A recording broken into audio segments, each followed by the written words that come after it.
Whatever I have to do to make sure that my wife moves ahead, I do it. Whatever I have to do for my husband to move ahead, I do it. Whatever I have to do for my family to move ahead, even if it costs me personally, I do it. Why? Because... Hi there. Hello. Thank you for joining us. I am Chidi and I am Victor.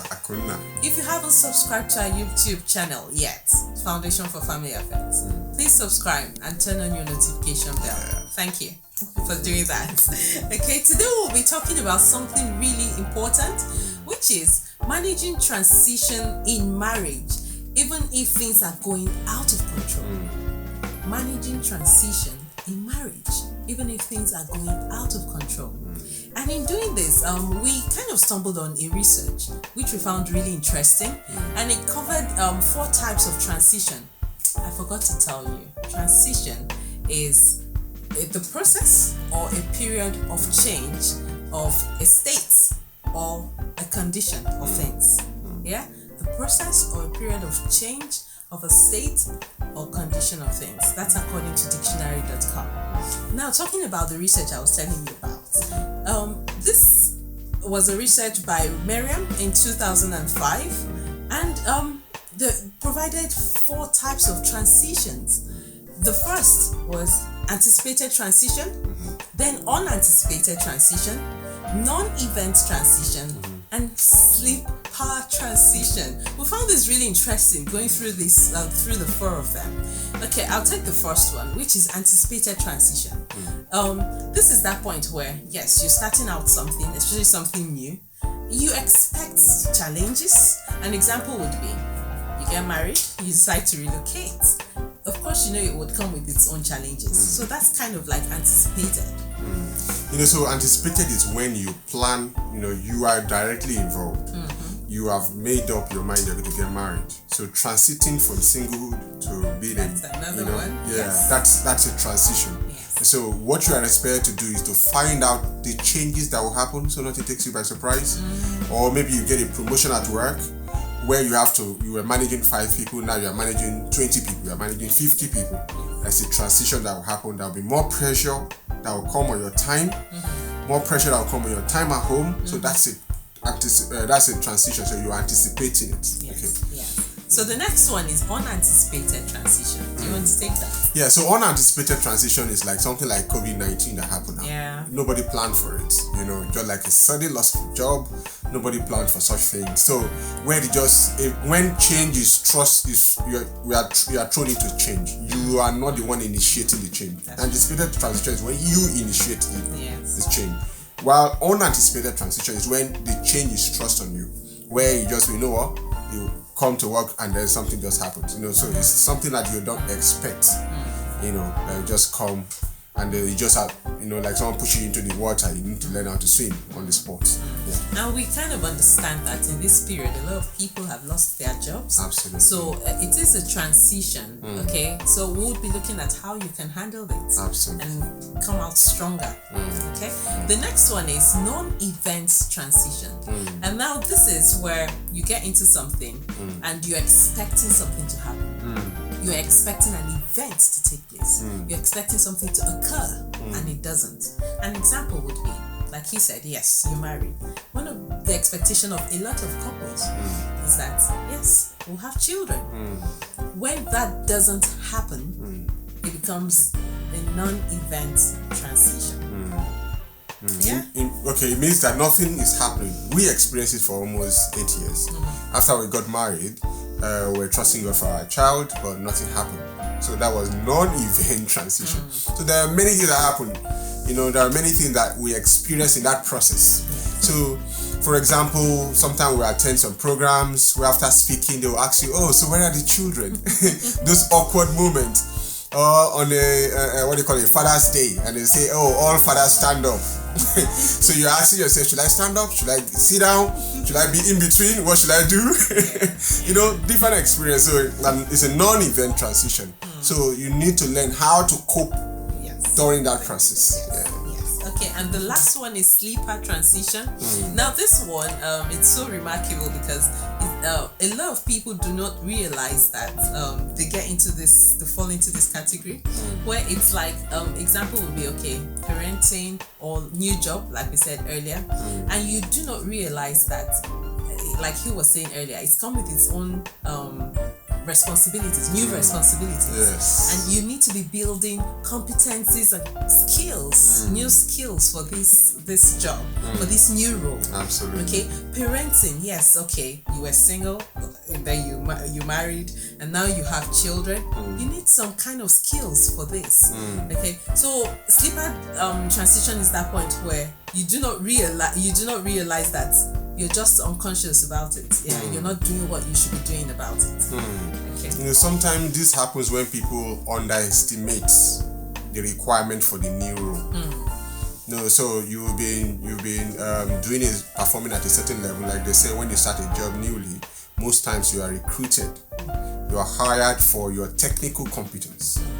But the moment you begin to move higher up the ladder, now a new set of competence will be required. One of it will be management capacity, leadership capacity, ability to sell a vision, ability to accomplish results through other people, not you now. So for example, you were recruited as an IT professional, and then all you have to do is have a deliverable, get it done. Now you become the manager of a department. It's no longer you doing the coding. You now need to manage a group of coders. The requirement for that skill is completely different. Yeah. All right. So most people, when they say, okay, I know what to do. I know all the right buttons. No, you don't know what to do. So the key thing there is, don't underestimate the role, what it means to be a parent. Don't underestimate the responsibility that is involved in shaping another person's life. Don't underestimate the responsibility of being a husband. Don't underestimate the responsibility of being a wife. That's why many people enter a new role and they begin to struggle, and they're wondering because they are trying to survive on a new level with obsolete skills or skills that are moribund. Very important. Okay. Now it's important to note that everyone goes through transitions.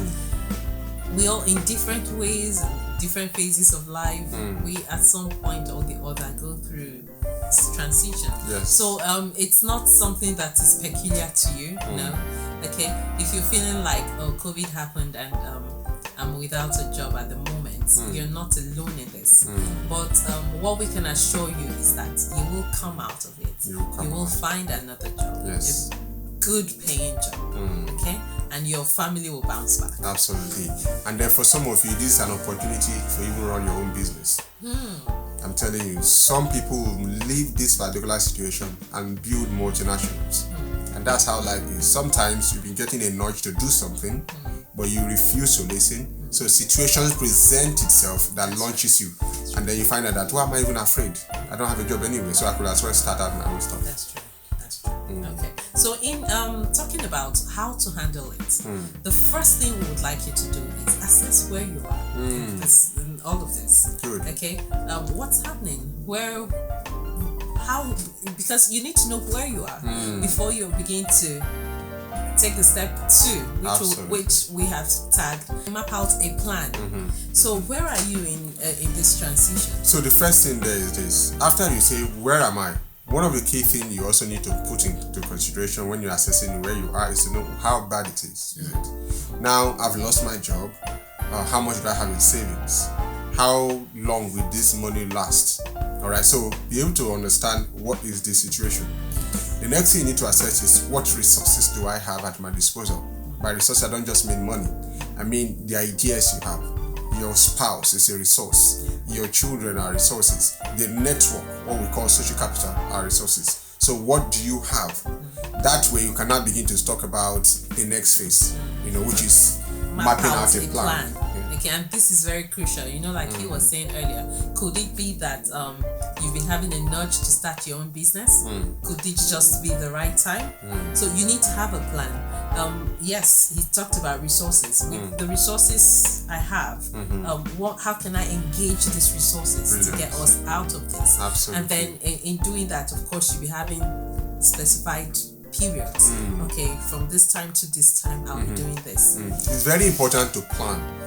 Because someone told me some time ago that it doesn't matter how much you have. If you don't have a plan, that you waste other resources and it won't be enough. So whatever plan, whatever resources you think you have, if you don't have a plan to say, you know what, this is where we want to go, this is the resources we have. How do we do what we call scale of preference? How do we allocate, judiciously manage the resources we have? Right? Because right now, maybe there's no cash flow. So, but outgoes will be regular. You'll be paying your bill, right, your mortgage, your rent, whatever. So, how do we manage this going forward? So, it's very good to have a plan. And one key thing, it's not enough to have a plan. One key thing is you need to have what is called buy-in. So, let me explain what I mean. So, as the head of the family, myself as the guy, I can't just come up with a plan and begin to run with it. I need to get my spouse involved. Why? Because she needs to buy into that plan. She needs to have a sense of belonging, and this is our plan, not Victor's plan. This is their family plan. And the children, no matter depending on their age, should be involved in it. Why is this important? When people work together in unity, their speed is astronomical.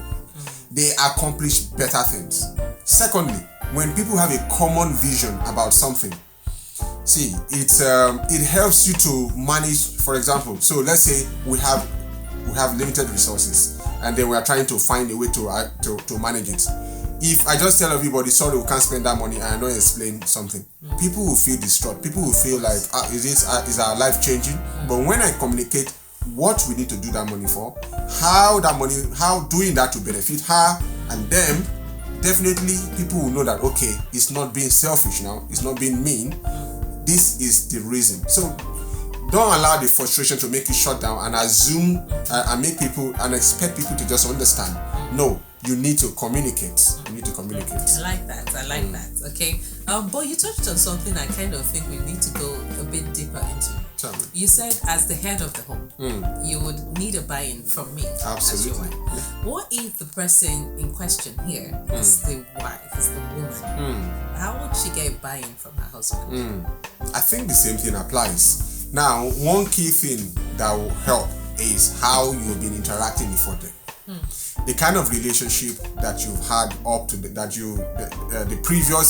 quality of the relationship you had before this crisis. Because I don't believe crisis ruins relationship. It only reviews what you already have. And how I always explain that is this: if you put a tea bag into hot water, which is crisis, what will come out of it is the content of it. All right. So crisis reveal what we've built, what you have done up to that point. So it's just a test. Someone says if you fail in the day of adversity, your strength is small. So adversity tests your capacity, your strength. So whatever happens, if you are the wife, you are the one who is driving things. Maybe the man is just taking a back seat. Some guys are low in temperament, low in energy. They just want to take a back seat and expect the wife to drive. Probably she's better as a leader. Fine. But don't take any decision expecting him to just tag along. No, communicate. And sometimes that means being patient. Exactly. Because sometimes leaders, people can see the future, they expect everybody to see it and to run at the same speed. No, it doesn't work like that. People have different stages at which they understand things. That's why sometimes you need to communicate something 5 times. If you are into sales, you understand what I mean. If you are selling something to someone, you need to say it at least 5 times for them to begin to understand what you are saying. If you are a lecturer, you need to say it several times. If you are a parent, you understand what I'm saying. Repeat the same instruction before people begin to understand it. Same thing happens. It's just human nature. Don't expect them to just catch the vision, catch the passion, and to run with it. No. Take time to explain.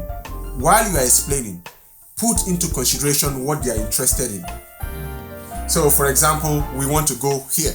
We want to accomplish this. When you are communicating the sacrifices they need to make, show them what's making that sacrifice to benefit them. Because people what's the need for them? Yes. Because you might think, oh, this is my spouse, they will understand. No. Tell them that when we are able to get this, that new bag you want to buy, that new shoe you want to buy, that new car, that new club you want to join, you'll be able to benefit it. That's how people will get buy-in at the end of the day. Okay, so the next point, which is really important, is schedule couple time. Now, this is very important because there's that tendency when you're going through so much not to give attention to your marriage, and people just carry on. And sometimes, yes, the pain of the whole experience and all just puts a wedge between you and your spouse without you both even realizing it. So with this, we would say schedule those times. Yes, so both of you are on the same page. You know, at this time we need to come together, we need to spend some time together.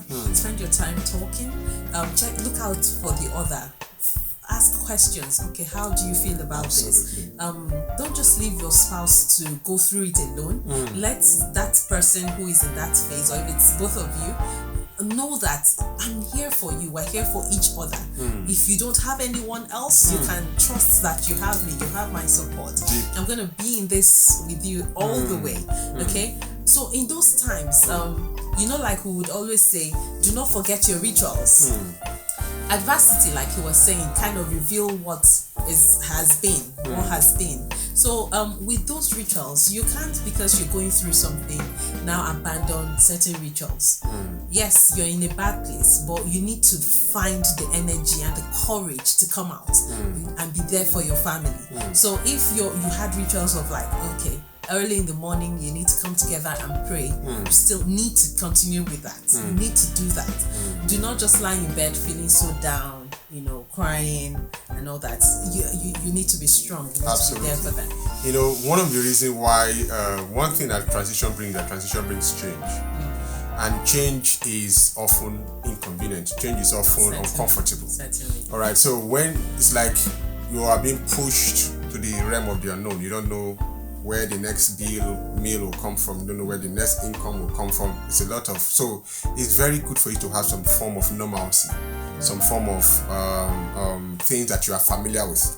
Otherwise, it can trigger a lot of anxiety for the children, anxiety for the spouse, and this leads to a lot of argument and misunderstanding in the process. That's why it's very important for you to always bring on board the person you are traveling the journey with.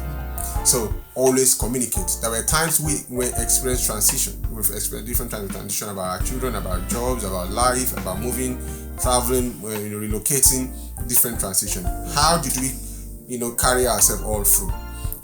It's constantly communicating. This is where we are going. This is why we need to go here. There are times where we had to increase the price we had to pay. All right. This is why we need to pray. There are times we have to forgo personal benefits. This is why we are doing this. There were a time where, because of the projects we are trying to run, we'll after work, we'll go to the studio to record till 3 a.m. in the morning, then go to work around 7. We're doing that for days. We're communicating. This is why we are doing this. We want to produce a product that will go global, that will transform lives. If you don't have that kind of communication with your spouse, people forget why they are doing stuff. Like I always say, vision leaks. Vision leaks means that, like, if you have it in the cup, if you have water in the cup and you just keep it permanently, after a while it will evaporate or it will leak, depending on the kind of container it is. People forget. So constantly talk to each other. This is why we're doing this. Check. Like what someone will say, temperature check. Check what is happening. What is happening? How are you? Not what are you doing? How are you feeling? Communicate so that you don't just you think you have your spouse with you and they are lapsing into depression. No, you need to be able to check.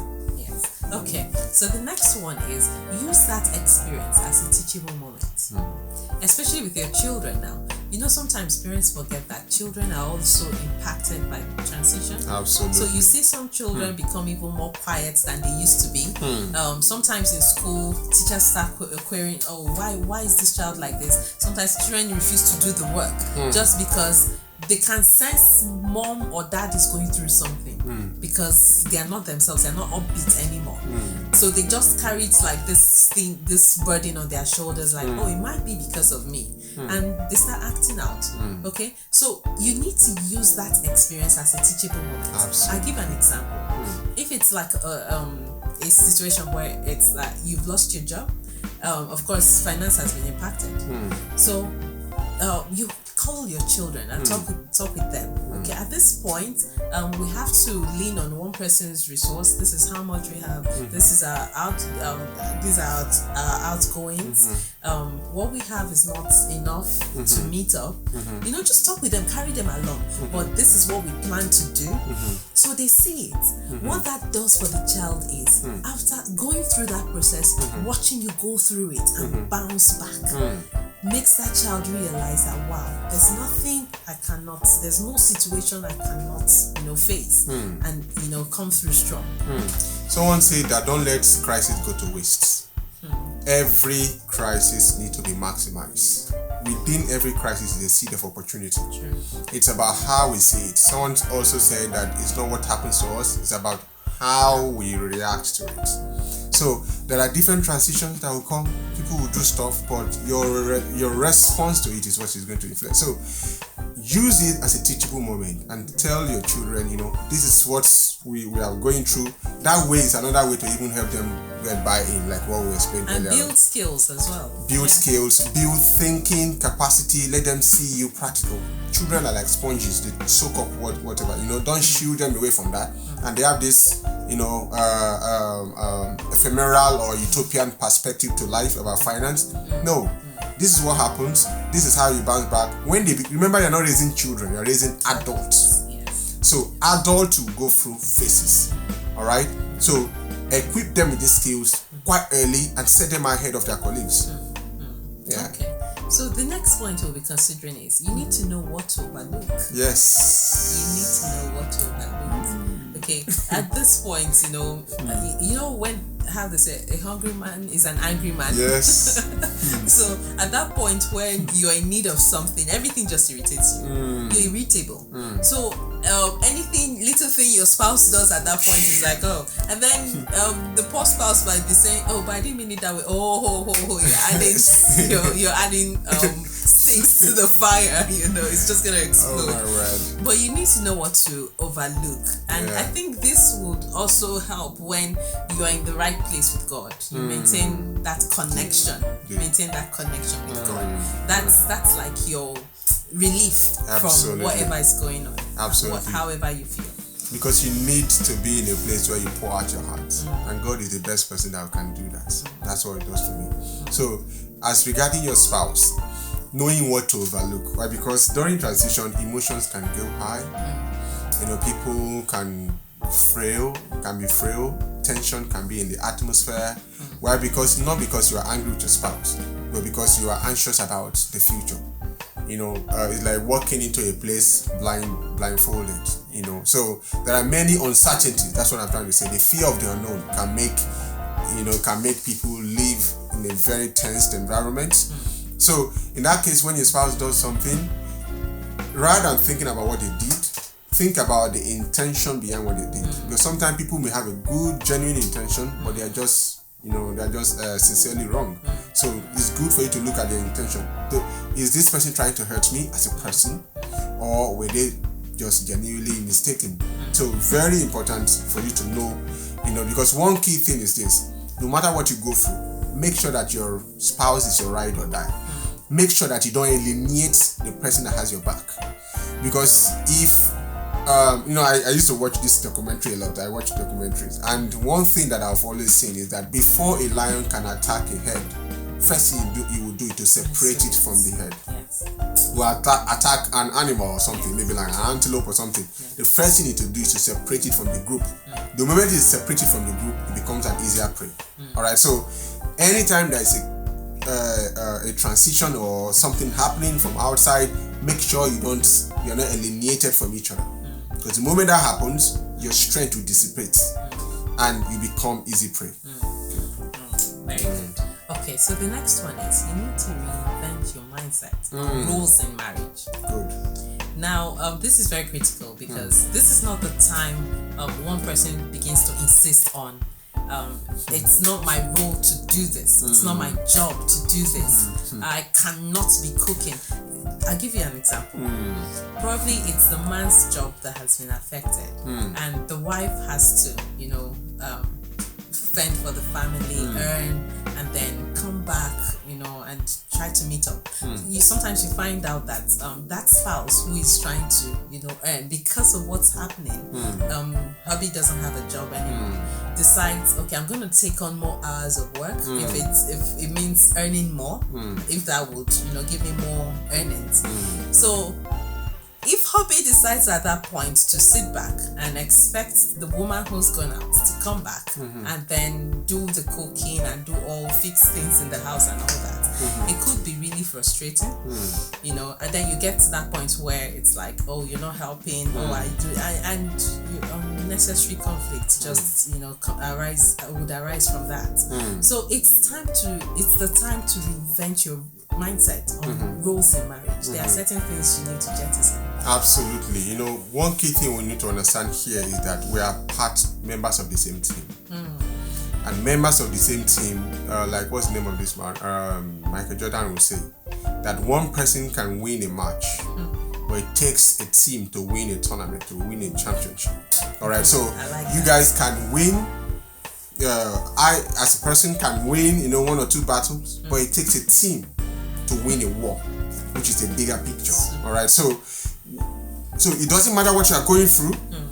Understand that, make sure that you have her back and make sure she has your back. For example, there's a time I was pursuing my PhD, and that means that I was away from home. Sometimes I'm coming back around 1 a.m. because I'm writing, I'm working here, I'm working there, I'm doing all the typing, returning late.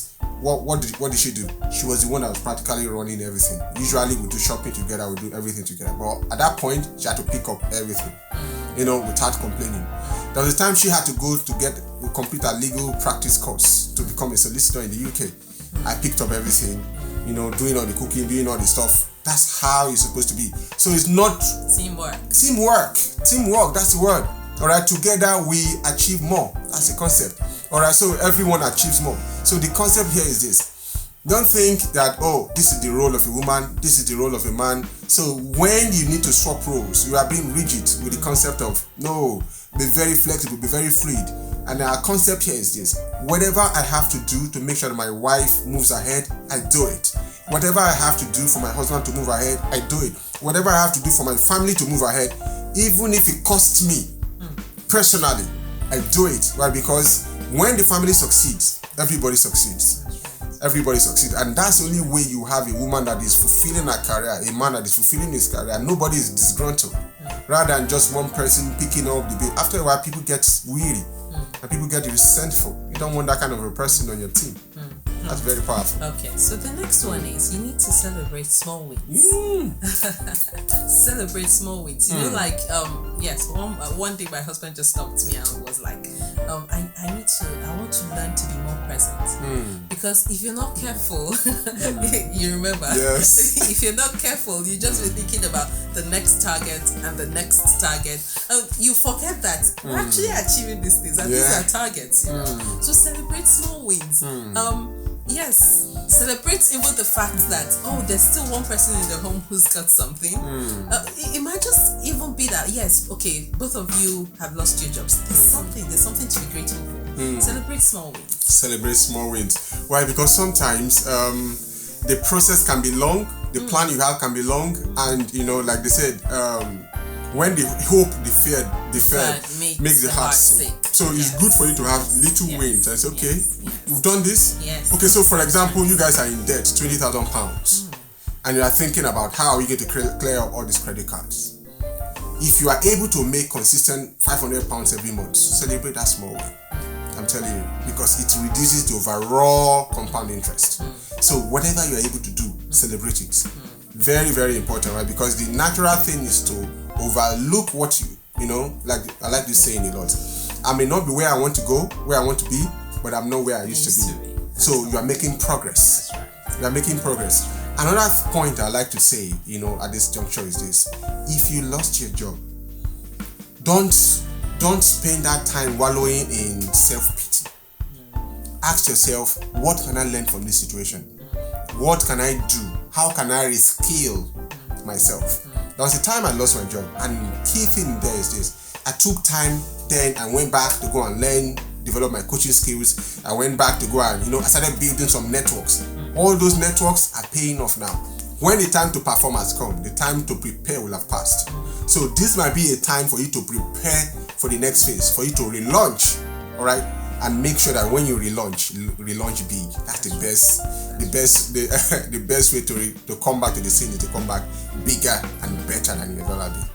Okay, we promised we say something to those who are going through the non-event transition, and we used the example of someone who's married and probably not had a baby. So you can apply some of these things as well.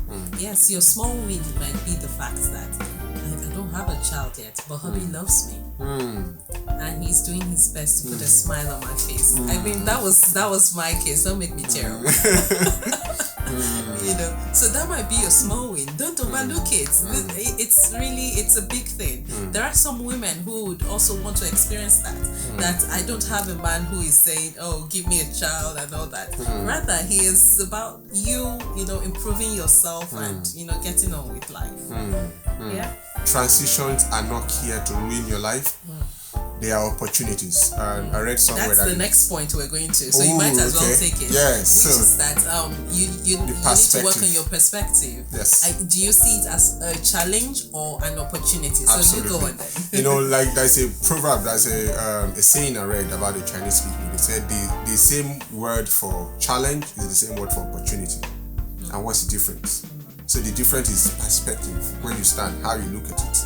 So some people see a problem as a problem. Some people see a problem as an opportunity to make money. Because money is actually a reward for solving a problem. That's true. Alright, so whatever problem you think you're going through might be an opportunity for you to grow. It might be an opportunity for you to relaunch. It might be an opportunity for you to sit back and reevaluate your life to see what is not working, to shift things around. Alright, so take advantage of this opportunity. Don't let crisis go to waste. There is an opportunity in every crisis. Yes. And for that woman, yes, please get on our YouTube channel, watch some of our videos. We addressed some questions we were asked, and I think that will give you some perspective as well. And if you're a single person, you're an engaged couple, or an engaged couple means you guys have asked yourself out. Now you're working towards you are in courtship, and you're a married couple, and you want someone to work with you. People who have been through different financial transitions. These two guys, people who have transited from singlehood and who have helped many people to move from singlehood to married. We have enough examples. All right, go on our LinkedIn, go on our not LinkedIn, Instagram. You will see a lot of testimonials there, and then our Facebook group. All right, Foundation for Family Affairs, both. Now, if you want someone to hold you by the hand and help you make transitions, if you want someone to hold you by the hand and make you make good transition from singlehood to engaged couple to married, I'm telling you, get involved and go to our Instagram and go to the link in the bio. You find a place where you can fill a form about intimacy builder diagnosis. Yes. Yeah, and register and then put your data there. We have an opportunity that I've led there that will be able to give you for 30 minutes free coaching. 30 minutes free coaching for you to be able to understand what the problem is and give you a plan of action. All right, that's one thing we're offering. So go there, fill your contact, and someone will get in touch with you. Yeah, we'll leave the link. We'll leave the link as well. Good, actually. Okay. Yeah. All right. So it's been nice doing this.